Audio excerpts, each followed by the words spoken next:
Welcome to episode 13 of the We'll Bring the Popcorn Entertainment Podcast. I'm Brad. This is Josh, and on today's episode, we're going to be breaking down episode 3 of X-Men 97, episode 6 of Shogun, which has been such a fantastic series, and our film review of Godzilla and Kong: The New Empire.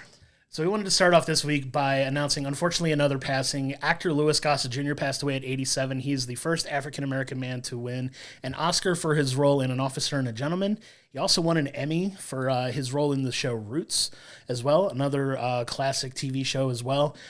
I know he dedicated a lot of his life to political activism and, you know, a lot of things of that nature as well, but obviously a classic actor, a trailblazer in the industry as well, winning that award for the first time, and just, you know, just sad to see him go, man. Sad to see him go. Yeah, our condolences to his family and friends and everyone who knew him. So moving into our news, we have Euphoria Season 3 being talked about. So we have it moving from high school to college. You know, this has been a kind of a big series for Zendaya that's everyone's seeing in a different light because it's a more risque type of show. But they don't know if Season 3 is going to be recorded anytime soon. There's actually a member of the crew and the cast who said they're wondering if it's even going to be made because there's a lot of Zendaya's time is taken up because we learn kind of through this that she's committed to doing Spider-Man 4, and we're learning that Spider-Man 4 is going to be filmed this fall. Yeah, that's a big development too, because we've heard rumors of, is Tom Holland going to come back? It sounds like he was going to, but nothing official on Marvel's end. But it does kind of feel like that is going to start affecting shows like this. And obviously Euphoria, obviously a breakout for Zendaya, but it was the breakout for Sydney Sweeney as well. Like, you know, she's, we make jokes about Madam Web constantly, but she is a big name in Hollywood now as well. But she broke out from that show too. So she could have projects that could interfere with it as well. But it does seem like a little bit that Zendaya may be holding up production on it at this point, but that's exciting though. So we get, you know, obviously neither one of us were huge Euphoria fans, but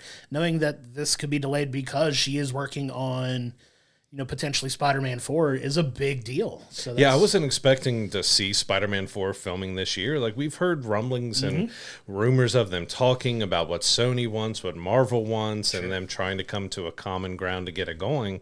And now all of a sudden, like, hey, we're starting this fall. Because we got Fantastic Four being filmed this fall as well. So we've got two large Marvel properties being filmed at the same time. Yeah, that's a big deal, too, because to your point, those are two really big shoots, and you wonder what's going to overlap between the two, because we did get a little bit more, as you were saying, of information related to, you know, Fantastic Four filming as well. And, you know, what did you hear about that? Yeah, there's some rumblings that, because we're trying to figure out where it's falling in the timeline. So we've, from the look of the imagery and everything that they released with the announcement, it looked like it's taking place in the 60s. Well, you're trying to figure out, how does nobody in the current MCU know about them?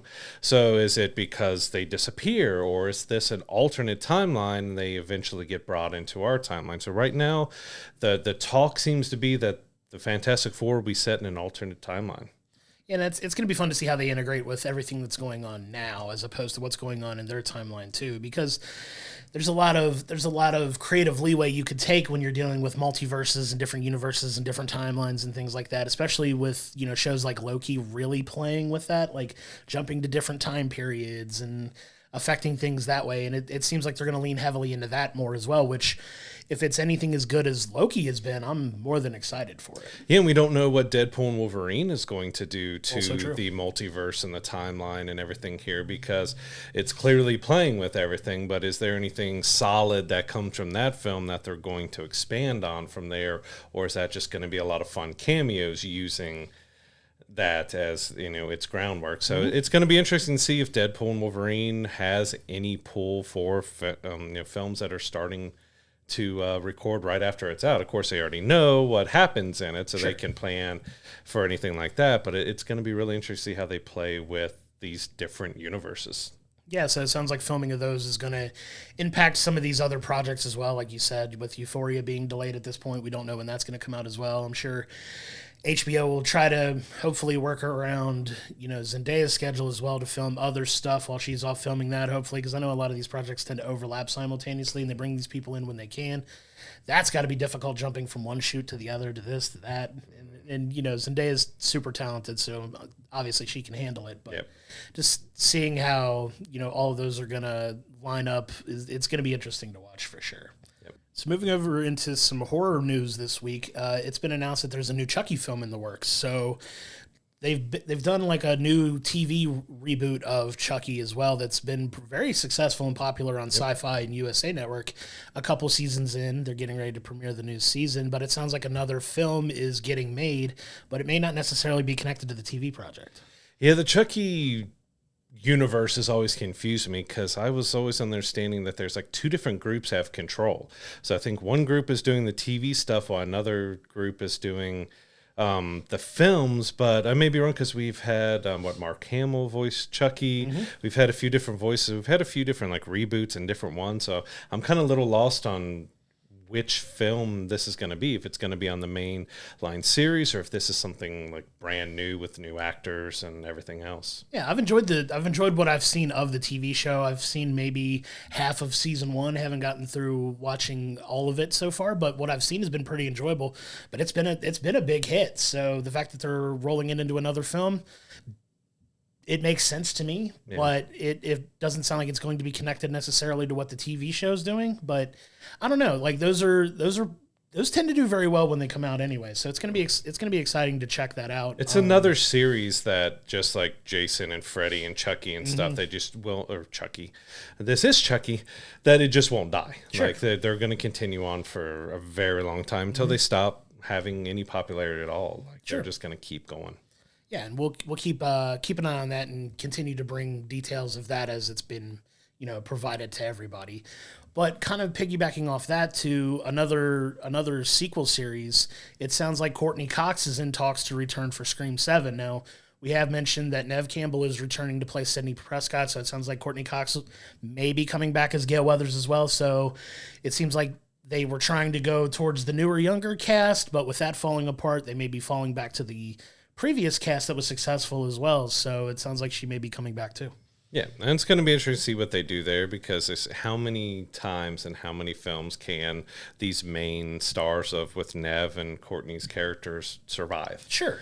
Could this be the final call for both of those? Or, we don't really know what the story is. As like you said, with Scream 6 and last few, we were setting up this new younger group, but that kind of younger group is now no longer part of the series. So what they do moving forward, it's going to be interesting to watch to see what they try to do after this fallout that's happening. I'm telling you, Halloween H2O, they gotta go that route. Just knock them off early, shock everybody, and move on from there to another new cast if you want. But that would be my preference. But I don't know. We'll keep an eye on that as well. Those movies are always popular when they come out. It's one of, if not the most popular horror film franchise of all time at this point, especially from a domestic box office perspective. If I'm not mistaken, I may be speaking out of pocket on that, but I think Scream is number one as far as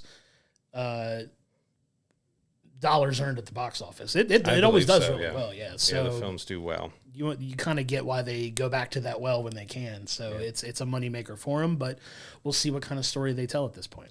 Yeah, kind of keeping with horror here, we have Stephen King, the king of horror, has The Monkey coming out. So an adaptation of his Monkey novel. So that's got Theo James, Tatiana Maslany, Elijah Wood are set to star in the adaptation. It's all about a set of twins who find their dad's monkey toy in the attic, but then, some mysterious, gruesome deaths begin to happen. So it's another, interesting book to adapt to Stephen King's. Yeah, and I've read the book. It's a fun book to read. It's a great story. I'm excited for them to actually adapt it into a film.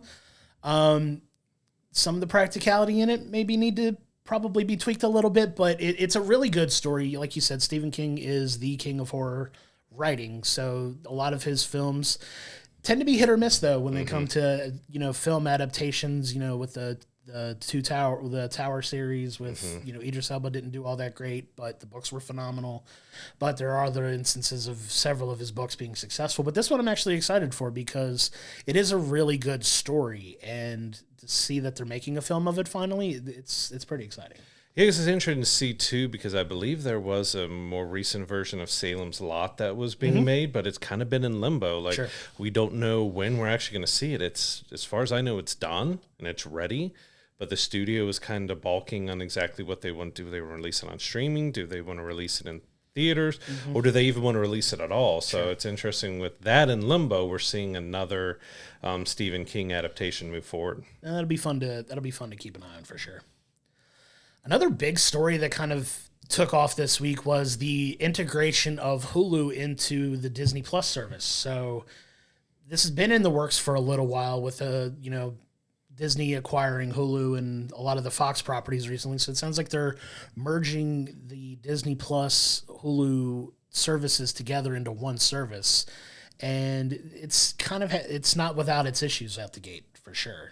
Have you tried watching anything on it so far? I haven't tried to connect it yet because, of course, I'm actively watching Shogun on Hulu, and I was worried about that it not picking up on the episode I'm on and trying to, which I remember where I'm at, but I've still got, I think, the latest season of Futurama I'm still watching there. So I was looking at just leaving it apart for now until I finish some of these shows and series that I'm watching, and then look about bringing them together in one app. Yeah, because that's been some of the discourse online that we've been seeing is people who have accounts for both try to watch their Hulu shows on Disney and are finding out like, hey, I may be on like season 2, episode 4 of this show, but when I go to click on the show in Disney, it's not sending me there. Like you can link the account and you have access to the shows, but your viewing history doesn't line up. And it sounds like there's a little bit of bug to that, and that could lead to conversations about hearing these other services potentially merging. I know you're hearing about, Warner Brothers and Max maybe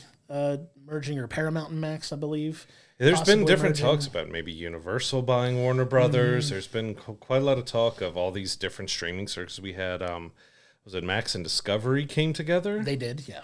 And so we're seeing a lot of merging as we've come out to hundreds of streaming services now. And now their studios are realizing, okay, us having all of our content separated is causing us a lot of extra money. So now we need to bring them together. So it's going to be interesting to see if more with Disney or other services are really combining. And if we're getting one price, because as far as I know right now, you still have to have a full subscription to Hulu and to Disney Plus to combine them. Yeah, and that could be problematic for people as well. They have broken out some bundle packages as well to kind of allow you to have access to both if you're a first-time subscriber and things of that nature. So I don't remember what the prices are, but it seemed fairly reasonable. I think there's a tier you can buy with ads and without that everybody offers, but it seems like they're going to bundle those at this point. So something to keep an eye on if you want access to both. The libraries of both are great. Hulu's got a very underrated library in my opinion, but seeing them merge together is great, but it's not without its limitations, at least right off the bat. Yeah, and one thing I'm not sure of is because Hulu has live TV as well, exactly how that's being handled through the Disney app integration, because that's, quite different than having an on-demand library. Right. This is all live TV channels. So I don't subscribe to it, so I haven't seen exactly how Hulu live TV will work on the Disney Plus integration. Yeah, and with them being partnered with ESPN as well, that could be something that they have to figure out too, because they do have the ESPN package as well.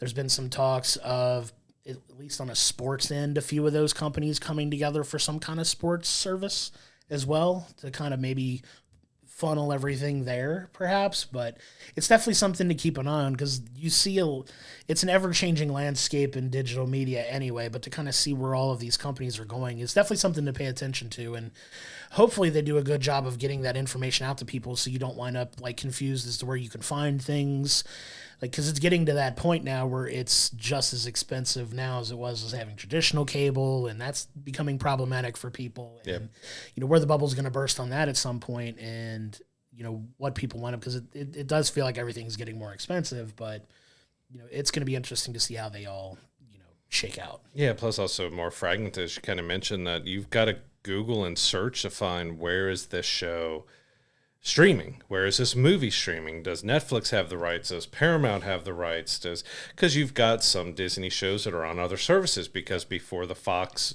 merger you also have Sony, you have other things that they deal with are not always going to be found on the Disney services or Hulu services. It's become difficult to really find where things are anymore. Yeah, and I know some people that I know of like have a gripe with, like Paramount Plus has a majority of Nickelodeon stuff, but they've put Nickelodeon stuff on Netflix as well. So like you can watch like Avatar: The Last Airbender series on Netflix. You can watch Legend of Korra on Netflix, but you can't watch it on Paramount. It's weird. It's weird with like individual shows, but the same properties being funneled. It's all a money grab for these companies at this point, but yeah, there's not a lot of streamlined, easy to find. Like Harry Potter bounced around to 4 different, I think, streaming services at one point too before it wound up settling where it's settled on Max. But it's kind of all over the place. Hopefully, we see within the next few years as they're looking harder at their streaming services that we get something that's much more streamlined, so it's much easier to follow where your favorite shows and films are ending up. To move on to our next story, Austin Butler has signed on to star in Darren Aronofsky's next film, Caught Stealing.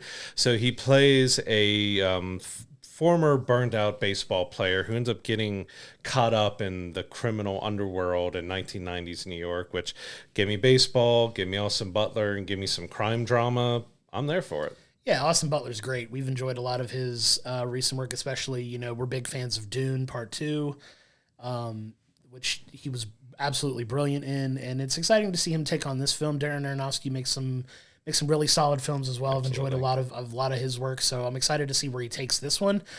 I don't see how much of the baseball is going to play into this, but hopefully a little bit more. But maybe we get some flashbacks of him playing or something, because, I mean, they're hammering home that he's a former baseball player, but you're just going to see him swinging baseball bats at somebody or something. Like how important is that to the story of what he's saying? Is he caught up in gambling or something? Maybe it could be, but we'll see. But it sounds exciting. Like I said, we enjoy Austin Butler's work. He's been in a lot of things we've enjoyed watching of his lately. So excited to see the next step in his career and see what this film comes out looking like. I don't know if you saw is like the interesting photo of the week of seeing a group of people you wouldn't exactly expect together. So it was Robert De Niro, Austin Butler, and Snoop all hanging out together. I love that. I love the aesthetic of that, because it's what are we doing, right? Like it's fun.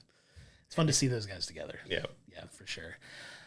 Moving on to yet another sequel that could potentially be in the works. Moving into science fiction at this point, it sounds like Star Trek 4 is going to be happening, which, is definitely going to cause some discourse online, I'm sure, because, the Chris Pine, Zachary Quinto, Zoe Saldana trilogy has been a bit of a mixed bag, right? Critically and, commercially as well. Like the first one and even the second one did really well at the box office. The third one kind of floundered a little bit, so it's surprising to hear that they're making a fourth one.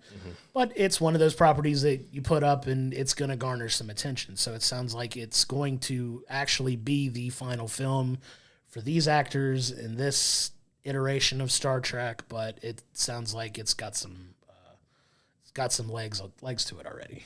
Yeah, so since the third one came out, we've had a couple series, animated series, live action series for Star Trek that's come out that have done rather well. You have Picard and Discovery. I believe so. And so I haven't been able to check out all of those yet, which I do plan on seeing. But you also had in talks for a little bit of Quentin Tarantino was possibly doing a much different type of Star Trek film, and that kind of fell through, and he's not going to go with it, so that now they're going back to do a fourth to finish off instead of maybe just leaving it as a trilogy and rebooting or moving on. They're going to do the fourth.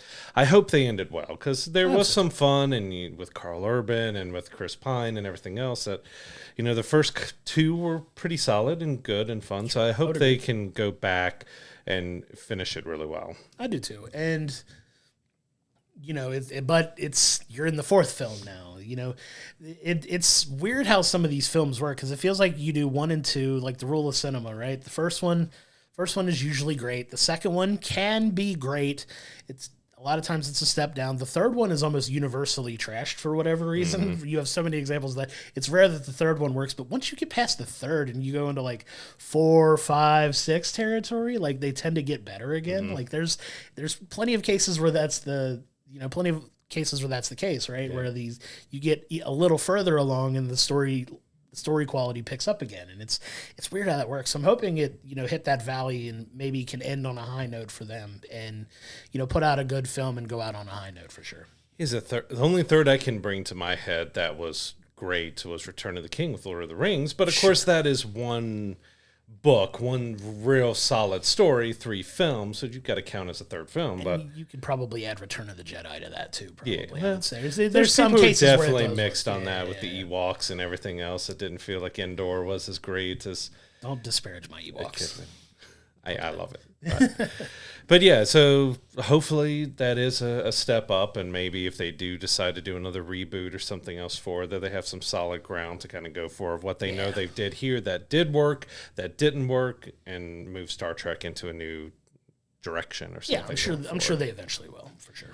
Now, another actor with Austin Butler whose star power has really been rising is Jeremy Allen White. So he's got The Bear. He was in Shameless on Showtime, which is a fantastic series. Mm-hmm. He is the top choice to play Bruce Springsteen in the Road to Nowhere biopic from Scott Cooper. So he's definitely got the look. Sure, 100%. And don't know if he can sing. I don't know if I've really ever heard him sing in anything, but he's definitely got the look. He's got the acting chops. I love him as an actor. So it's going to be interesting to see him take on a biopic.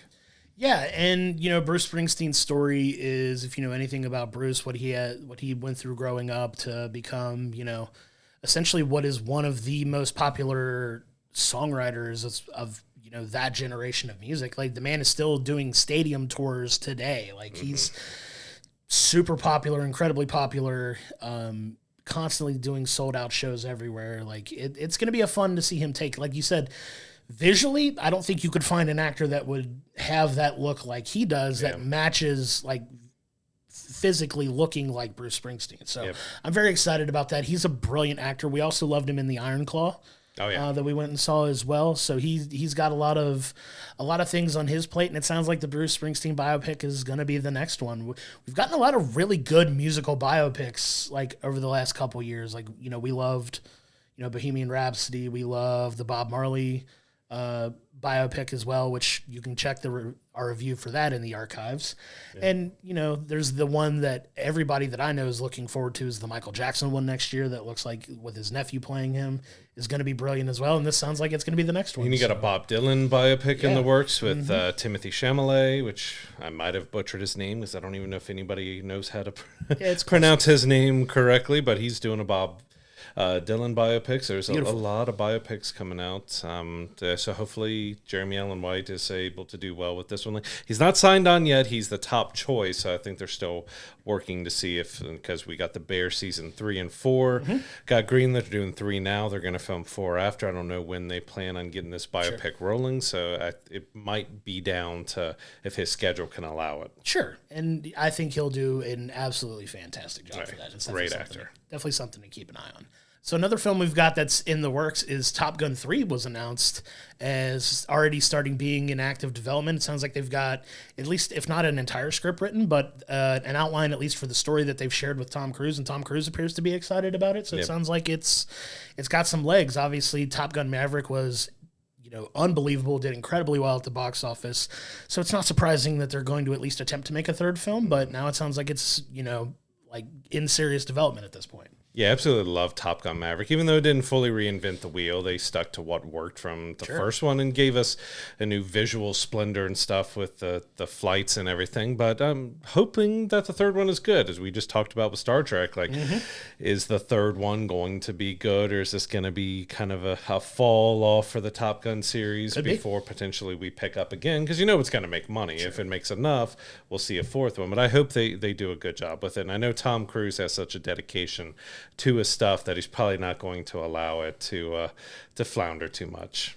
Well, hopefully not. And they did mention that currently he's filming the sequel to the final installment of the Mission Impossible series right now, which does take a lot out on his body. So they're kind of letting him get through that and maybe recover from shooting that before they go into active shooting for this one. So that's exciting though, because it sounds like it could be potentially 2026, if I were to guess, is when the next Top Gun film will probably come out, because it'll probably shoot later this year into next year and then probably come out a year after that. So it'll be exciting to keep an eye on. Like, I love Top Gun. I love Top Gun Maverick. I know you and I saw it multiple times in the theater.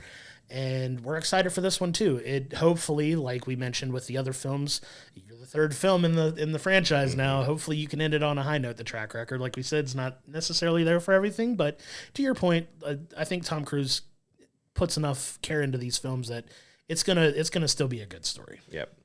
And kind of like what Tom Cruise has done as well, Timothee Chalamet has signed a multi-year deal with Warner Brothers now to produce and star in new films. Now, Warner Brothers has done this with several stars now, which I mentioned. I believe it's Tom Cruise, Margot Robbie, Sure. Timothee Chalamet. You have all these actors. There's still kind of rumblings that this could be them trying to set up to sell, because we know things have been a little bit rocky for them. They've had a lot of changeover in the executive teams and stuff. And we had, James Gunn, who came in to work on DC and everything.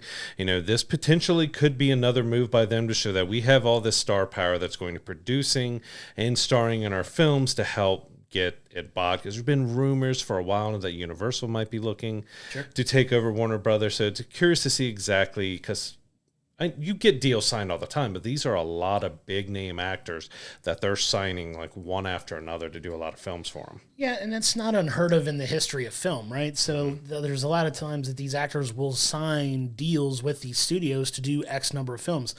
A lot of more recent iterations of that have been like actors signing on to do multiple Marvel films or doing multiple Marvel movies and TV projects and other things like that they'll sign on for.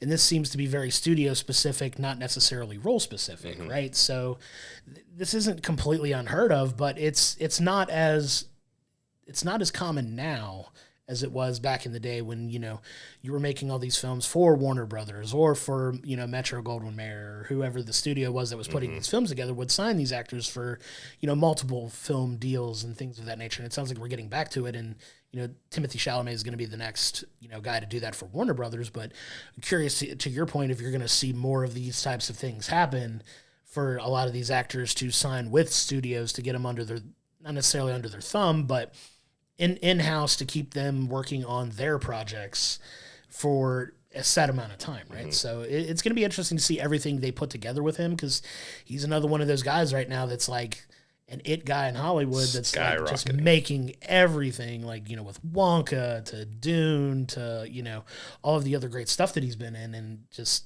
continuing that relationship is good for them. And to your point, if they are looking to sell high, that's a nice ace to have up your sleeve for any potential buyer that could buy this company. That's like, hey, we've got one of the top actors in the industry right now exclusively working for us. So if you're wanting to acquire our studio, he's coming with it. He's part of the package, and that will drive up the price for what they're wanting to sell for. Yep, absolutely. Yeah, so it's definitely something to keep an eye on.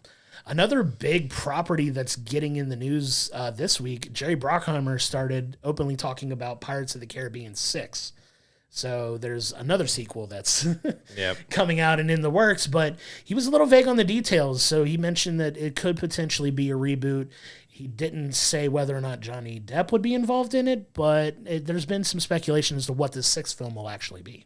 Yeah, because there was rumors for a while that, everything that happened with Johnny Depp and Amber Heard, after their court case ended, he keeps kind of blacklisted from Disney, dropped from just about everything, dropped from Warner Brothers, pretty much dropped from everything. And, when you think of the Pirates of the Caribbean movies, you think of Captain Jack Sparrow. So there was talks about, what a female-centric Pirates of the Caribbean movie happening with potentially him coming back to just cameo and pop up here and there. But it does kind of sound that they're leaning more towards a full reboot, that they're just going to recast it, they're going to restart it. And that might be the best way to go now, because it does feel like studios aren't still sure what to do with Johnny Depp, even though he won his case, but there's still a lot of gray area with all that stuff. I'd love to see him back as Jack Sparrow, but it may be time just to try to restart it if they're going to do anything else with it.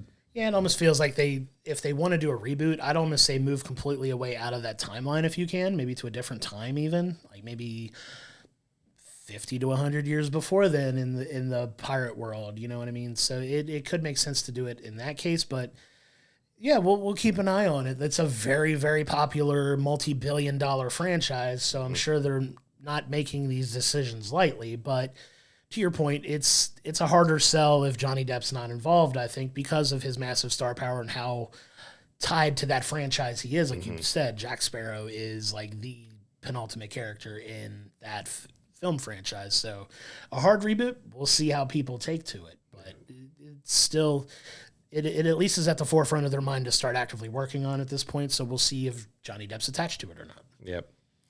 So we've kind of had rumors for a little while now that an animated Venom film is going to be coming out by Seth Rogen. Well, Tony Todd, who most recently voiced Venom in the Insomniac game Spider-Man 2 video game, he's thrown his hat in the ring like, hey, Seth, I want to voice Venom. And he's got a fantastic voice. He's awesome as Venom. So I'd absolutely love to see him be able to take on that R-rated Venom film. Yeah, and the game itself was incredible. He's a great voice actor. In my opinion, Tony Todd will always be Candyman. That's always going to be what I'll remember him for, and haunting my nightmares for a while when I was younger. But incredible voice actor. That's going to be a fun project that could be a lot of fun as well, like an R-rated animated series. There's starting to be more of those now, getting a little more popular now with like Invincible on Amazon, with the Harley Quinn series on Max. So getting a Venom type series like that, it could be cool, especially if they go a little darker. Like my favorite of those type will always be Spawn. I love the Spawn animated series that HBO did back in the day. That was amazing. But it'll be fun to see. It'll be fun to see what that looks like if that project does get off the ground and he gets attached to it. Yeah, because animation has been fantastic for a lot of different darker storylines. So if it does move forward, I would love to see what they can do with Venom and R-rated animated. Because especially when we got Carnage in the latest live action Venom film, like, that's a character that's meant for R-rated. Like, absolutely. If you know anything about Carnage, like, it's in his name. Like, right, yeah. It's a violent character. So I'm hoping, like, Seth Rogen did great rebooting the Teenage Mutant Ninja Turtles and stuff. So he's got a great creative geeky mind. So it's great to see that he might be working on this film. Yeah, that'd be exciting. And speaking of Spider-Man, the Spider-Verse put out a short film called The Spider Within. Dropped on YouTube this week. It's about 7 minutes, so it wouldn't take a lot of anybody's time to watch. But like we mentioned it before last week, it came out. It touches on the subject of mental health, which we are both big proponents of. And I thought it was great. It was very short. It told a very short, concise story. Had a nice message attached to it. What did you think about it? Yeah, I thought it was great. I mean, of course, the animation and everything with it. Like, I absolutely love the Spider-Verse films because the animation, the flow, the movement, the look, the colors, just everything with it is so incredible. Like, everyone who's worked on those films have done an incredible job visually bringing that together. The actors do a great job. And you have Miles and his dad, and his dad wants to watch some horror films with him, but Miles really just isn't feeling it. And we kind of get to go through his panic attack, his anguish and things that he's going through. And it does have a great message that, even superheroes, people we see that are indestructible, strong, and even though he's a kid, they need someone to talk to. They go through stuff. They have stuff that haunt them that work. I mean, we have many storylines of superheroes where that's their core thing is what haunts them. But it's going deeper into the part like, hey, I need help. I need to talk about it. I need to get this off my chest. I can't keep all this bottled in. And I thought it was a great message that they ended it with. And like I said, it was just beautiful to look at, too. Yeah, absolutely. It was a lot of fun and definitely worth your time to go check out. So you can check it out on YouTube. Just check out The Spider Within. Go and search it. It's, like we said, a very short video. It's only 7 minutes, and that's with the credits at the end. So I think the actual length of the short film is like 5 minutes, 5.5 minutes maybe. Yeah. And it's definitely worth a quick watch, I think. Yeah, especially like the Spider-Verse films with Across the Spider-Verse and Into the Spider-Verse. There's no reason not to check it out. Yeah, absolutely. Heading into our TV breakdown for this week, we're starting with X-Men 97. So we're in episode 3. Slight spoilers if you didn't watch the premieres. Episode 2 kind of ended us with a cliffhanger because another Jean Grey showed up at the door. So now we have 2 Jean Greys. What are we getting into with this storyline? And then we kind of come to find out we've got the Goblin Queen storyline with Mr. Sinister and cloning and everything else that popped up. And I enjoyed it. Like, it's a different kind of, a little bit of a horror twist, mental craziness. You got to see a more, witchy Jean Grey with the Goblin Queen and with how she acts. And you got some good banter behind the characters. But I love Mr. Sinister as well, so get to see his creepy in the shadows work being done was a lot of fun. That's a character that's perfect for animation, right? Because that's a hard character to adapt in a real setting, and they do such a good job. The animation style, I absolutely love the animation style of this show, and you get more character development here because you've got Jean and Scott in the previous episodes plotting to start their new life with their new baby and leave the X-Men, and then you see Jean Grey come in and just kind of throw a wrench in it. Is she the real Jean Grey or is she not? You get a resolution on that, and then you see how the story plays out and where it resolves, because you get a resolution in the episode as well. You get the outcome that you kind of expect, but to your point, it is a take on the popular Goblin Queen comic book story that they told, and visually spectacular. The character development is great. Whether moving forward with some of the other characters that you see, you get a little bit with Storm and where she's potentially going as well by the end of the episode. It's a lot of fun, man. I'm really enjoying like this throwback to a show that I loved so much as a kid, and getting new fresh stories in that kind of world that we're getting now, and it's a lot of fun. I'm really enjoying it. Yeah, and I like that we also got to see the Phoenix, pop up again, and see just I was the Phoenix, and they're kind of battling out like, who is the real Jean Grey? No, I'm the. Wait, were you? Was I? Was I the Phoenix? Were you the Phoenix? And because that is a confusing storyline, but I think they did a good job of explaining it, figuring everything out, and left us in an interesting place going forward. Because we do have a lot of shifting and changes. We have two Jean Greys out there. One going on with her Madeline Pryor alter ego, and going on more for her stuff, which I'm assuming we're going to see her again. That's not going to be the last, because there are a lot of interactions that happen with her in the comics outside of the main core storyline. So I loved it. So far this has been such a great reboot. It pays so much homage and respect to the original series, to the comics, while bringing us a few different twists and changes, and bringing different aspects together, like Magneto's more looking like his House of M version, and we're seeing a lot of changes with that, but it's been a lot of fun. Yeah, for sure. I've heard a little bit of discourse about what Magneto looks like in this, and people feel a little bit of ways about it, but it's still a great character.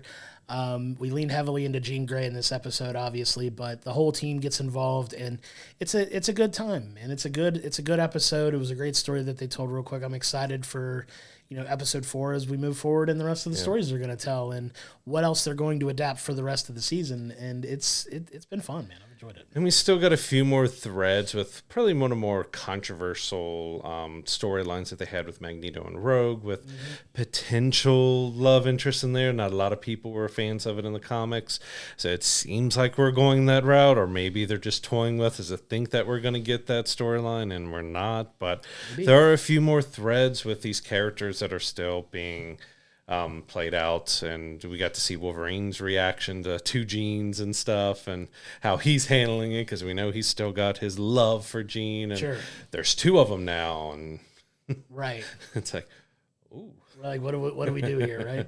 And obviously, I'm rooting for my guy Gambit. Gambit's my favorite X-Men character, so it'll be fun to see where they go for the rest of the season of this, though. I'm excited. So episode 3 of X-Men 97 is available now on Disney+. New episodes drop every Wednesday. So moving on to our next show, we have episode 6 of FX's Shogun. Now we get a continuation from last week into this week. It's a little more focused on the women in this episode, specifically Mariko. A lot of her story gets continuation on this. You get a little bit of background into Lady Ochiba at this point, and what causes her to feel the way she feels about Lord Toranaga, and why she's doing some of the things that she's doing. But it's another great step in this season that you and I are both completely enthralled with at this point. It's such a fantastic series. Like the writing, the dialogue, the acting, like there's nothing that I could tell you is done wrong in this series. Yeah, I agree. Everybody fits their role and everything so well. And it was kind of good to get a little bit more into the women, because as we've talked about in the past, like women aren't treated with great regard in kind of this society. They're more people to the husbands use, and they're there for the family and the household and the husbands. And we see the power that Lady Oshiba might have, and we see where she's come from to get, because she's had kind of about as rough a life as Mariko's had, because she's had to work her way up from her family being gone and being thrown into being a consort and everything else. So like it was great to get that depth and see exactly where we're going, which I'm sure we're going to get something with Mariko and Lady Oshiba later on in the series here that may have some conflict or resolution with them. But I still love Yabu. Like he is such a great, I want to go find what else that actor has been in and watch it, because he is so good at playing. Like he's got this dialogue with his nephew and everything else that he's just so fantastic. And we didn't get a whole lot of him, but he's just so good. He's definitely a bright spot in the series for sure.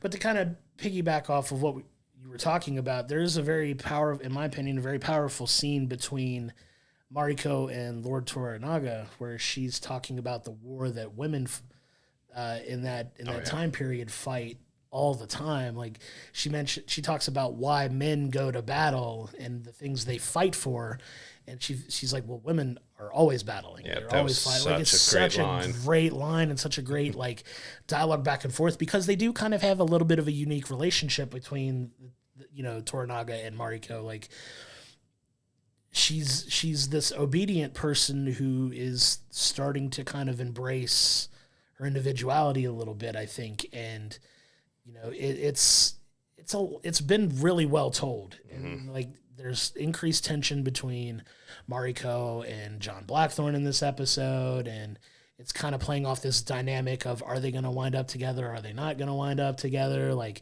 people are starting to kind of pair them together, and like, we're noticing you two are together. Like, is there something more that we're not seeing between you two? And like her trying to navigate that without, putting her own life at risk at that point. But it's such a well-told story right now that it's one of those that I find that I don't get distracted by anything else when I'm watching. Like it keeps me focused on it the entire time I'm watching it, which is what you want from a show to begin with. But there's so many shows out there that you can kind of casually watch and still kind of pick up on what's happening. But on this, you have to pay attention to really get the meat of what they're saying. And it's got a grip on me, man. I'm such a fan. And we got Lord Toranaga kind of being the master chess player, is because he sees kind of all this drama that's going on too. So, at first we got him telling Bantaru, Mirko's husband, like, hey, you need to either divorce her or figure out what's going on. Like, she's being a distraction. There's problems. There's issues. So he orders him to stay away from his wife for a week. Like, you need to just be away. Well, yeah. I mean, you have the fallout of the assault that he put on her. He physically beat her. So obviously they see the fallout from that. And then from John Blackthorne, because he was disrespecting him in his own household, because that was John's house, and kind of what he's feeling, dishonor that he did not treat, someone else's household with the respect that he should have, because he got drunk and, started some stuff. But you also got the same side from when he's talking to Mariko, because he's like, all right, we need to... John Blackthorne pitches that, I don't want to be here. He ends up giving him another honor because he saved his life and saying, I want you to command the cannons and I want you to be this. But John is still adamant, like, I just want to get on my ship and go, because he's still in his world. He needs to be fighting the Portuguese. That's what he was sent out to do. That was his mission, was to, start this conflict with the Portuguese in Japan. But, Toranaga wants him fighting his war here in Japan, and he just wants to go. And Toranaga's, the way he solves it is like, well, let's just send him to a brothel and help him forget about things. But then you have to go to Mariko.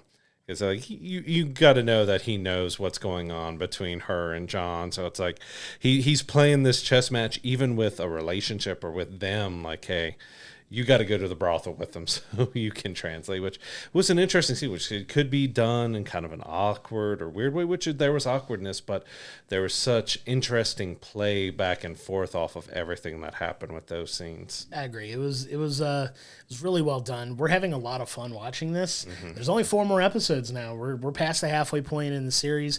I'm excited to see what it's moving towards, because we are, working our way towards this war across the lands, right? Crimson Skies. Yeah, the Crimson Skies being evoked, where he's planning this, Lord Toranaga's planning this assault on Osaka at this point, and you've got Ishido trying to basically get 5 guys. At this point, it's trying to get 5 guys together to impeach Toranaga to get him out officially so they can declare war on him and wipe his clan out. Which all that was interesting with Orishida because he's holding the council hostage. He's not allowing him. He's attacked their people, their village. He's made sure that, hey, all these council members, you are staying in here until we have a vote in which we get to see a little theater and see play played out, which was interesting. And then we find out, well, one of the actors, we want to bring him in, and that just caused a big scene where, one of the council members finally stood up through being held hostage and having an actor brought in to join the council. Like, no, I will not vote. I'm not doing this anymore. And we have the fallout from that as well. Very brutally. Yep. It goes about as well as you would expect it would. But it's still playing that power dynamic of Ishido trying to get everything lined up for Lady Achiba at this point, who's on her own mission and, campaign as well to kind of absorb all the power at this point. And it's a really interesting dynamic too. And it's going to be interesting to see how it plays out over these next couple episodes, because you are going to have some really intense fighting coming. And I think it's about to get really violent really quickly. It's already got violent elements, but it's been more on the dramatic character relationships building to what's essentially going to be a very, very bloody, powerful battle at this point for, power in Japan. And Lord Toranaga all this time, at least the way he's expressed it vocally, has no interest in this power, but he's not about to just lay over and let all these other people. He's only concerned about protecting the heir, making sure the heir takes the power, because he has no interest in being the Shogun. And they're kind of like, his people are trying to ease him into it, like, hey, you may not want to, but you may have to. Yep. At this point. So it's fun to see how this is all like coming together into like one singular event that's going to lead to this giant battle at Osaka. I'm assuming it's probably going to be towards the end of the series. Yep. And then we get the fallout from it. But I'm excited. It's been a lot of fun so far, and it's so good, so well written. We can't recommend you watching this enough. Oh, yeah. So Shogun, all 6 episodes can be seen on FX and Hulu again.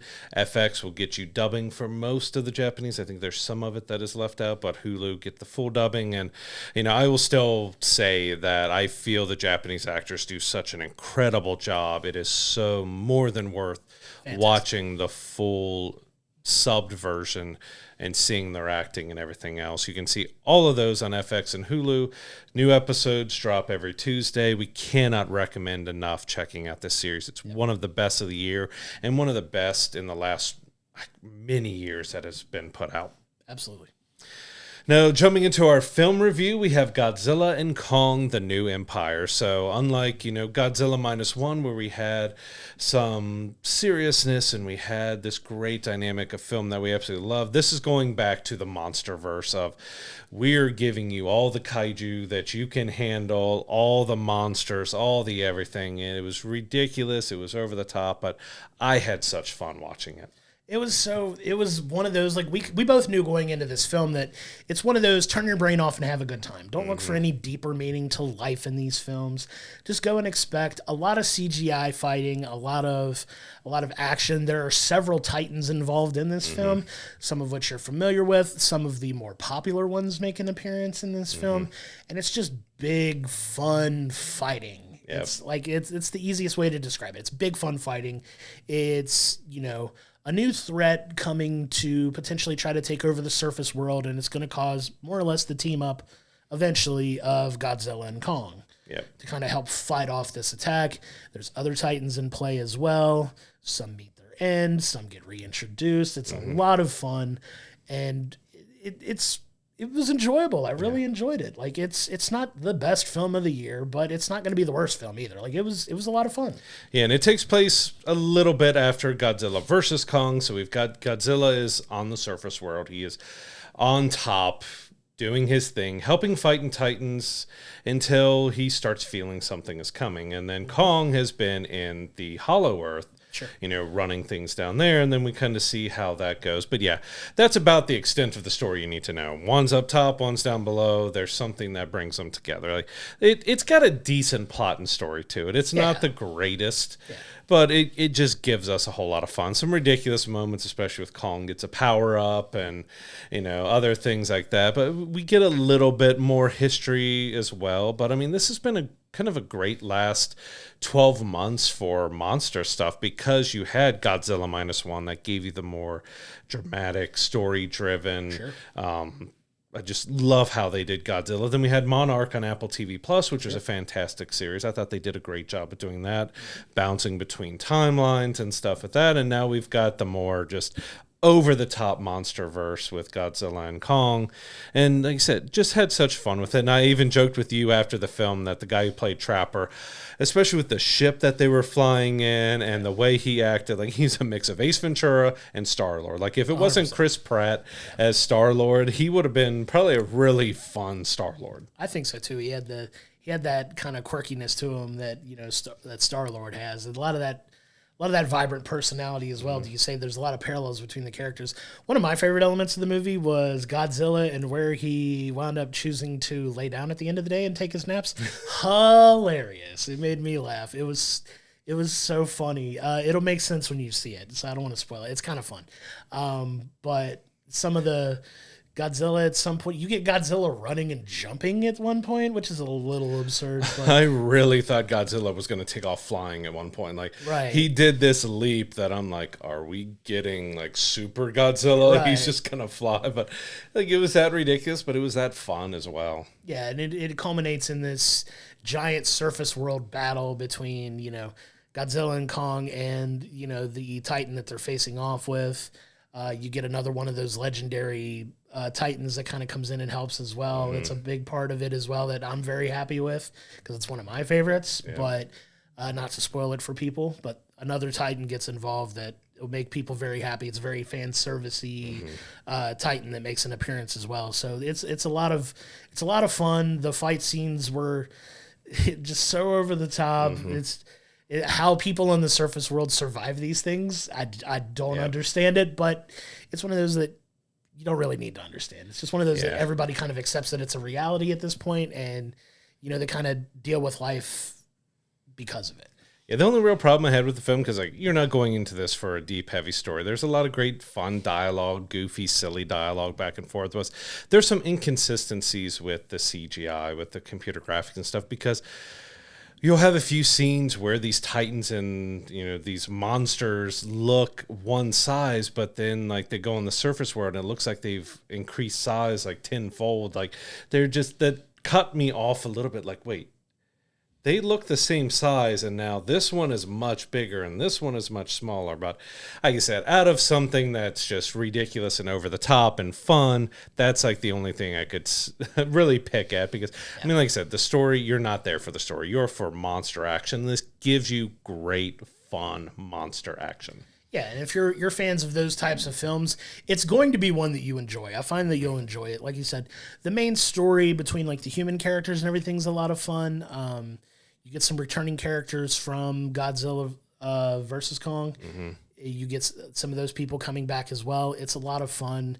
There's a lot of witty, you know, dialogue in it that's, you know, that keeps you engaged in between, you know, fight scenes with these monsters essentially. So it's definitely worth the watch. It's not a long film. It's less than 2 hours. Mm-hmm. So they do kind of keep it compact. I know a 2-hour film's compact at this point, but it kind of is. But it doesn't overstay its welcome either. It kind of gets to the point, moves things along. Nothing really lingers longer than it needs to, and it wraps up pretty well. I had a good time with it. I do love as well, because it just popped back in my head, of how we got kind of a crafty Kong. Sure. He's got traps. He's got different things that he set up around this world, and like even fighting over his food with other monsters and stuff. You get the look in his face like, all right, I'm done dealing with this stuff. Like, just take it, leave me alone, and go on. But like, it's just fun to see that different size of Kong, because Kong is now like, all right, I've got stuff to do. Sure. I've got to talk to them. You know, he kind of starts everything back up because he stays down below to not anger Godzilla, but we get a moment where he has to come up, and that's kind of where everything explodes. But he knew what he was doing. He had to do it. He knew what it was going to cause. And even when he has to, you know, they have to get the team up together, there's some fun moments with having a more silly Kong, because you see it in the trailer. It's not really spoiler that you've seen in the trailer where he's like, hey, like, and then they just fight anyways. Like, it's fun to see that kind of different dynamic of fun with King Kong. A little more self-aware Kong is what we get. Yeah. Yeah, it's a lot of fun.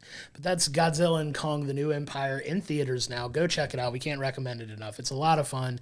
Just go and just turn your brain off and enjoy the film for what it is. Yep. It's a big CGI action fest with some monsters destroying each other, destroying cities, and just doing it for the betterment of Earth at the end of the day, no matter what the cost. So a lot of fun. We recommend checking it out. Just a fun popcorn flick.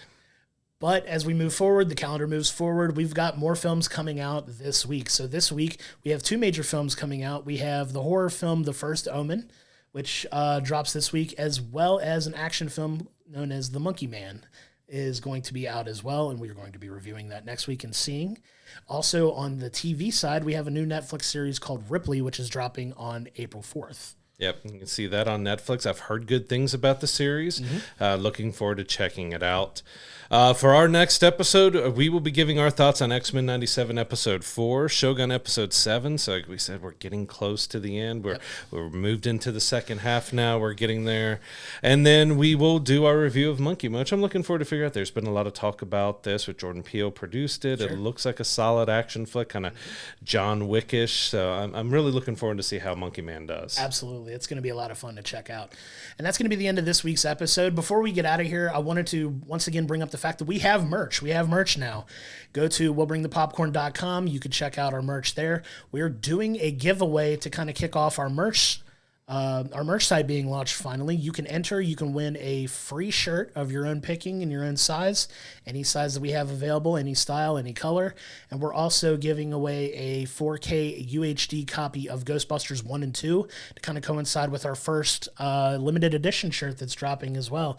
So you can find all of those things at willbringthepopcorn.com. The links to the entry to the giveaway and to our merch store will be in the video if you're watching it on YouTube. We enjoy everybody taking the time to leave all the comments, signing up for the giveaways, buying the merch. We appreciate all of that, and we can't thank you enough. Until next time, we will see you next week.